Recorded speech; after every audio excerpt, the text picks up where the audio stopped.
Hello and welcome to this very brief video about Anaconda Toolbox. I'm going to show you how to create a faceted distribution chart from this data set. These are order details by year and category.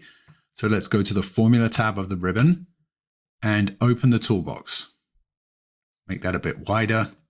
I hit this button, Visualize with Python, and then I can create a new chart, and I'm going to select Distribution Chart. From here, I will select my data table. For the x-axis, I will choose unit price. For color by, I'm going to choose category name. I'm going to expand this advanced tab to create a facet plot. For the grid column, I'm going to choose order year. And for the row, I'm going to choose category name. Let's take a look at the preview. So you can see that's a pretty decent chart to begin with. Let's go to the Charts tab of the workbook and hit Create, select cell A1 and hit OK. This puts the Python code into that cell and runs it. It's created the chart. It's very small. You have to hit this button to create the image. So that's great, but there are a few things I want to change about this.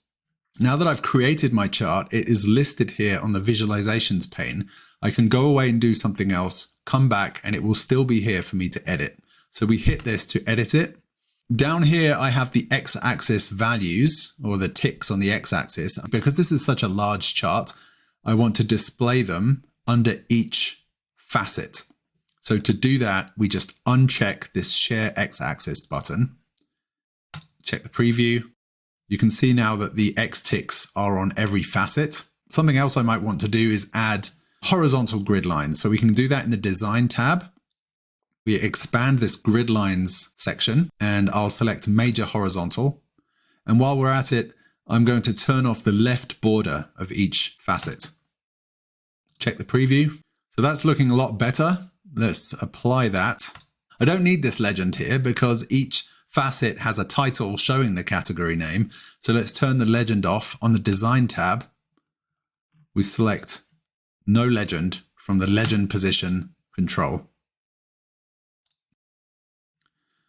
The very last thing I'd like to do is, because the default for this chart type has somewhat transparent bars in their histogram, I want to stop that from happening. So I'm going to edit the code directly to make a change to stop that happening.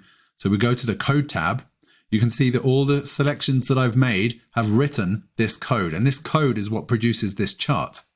I can edit this code. By default, it's read-only. When I edit it, it will make changes directly to the chart.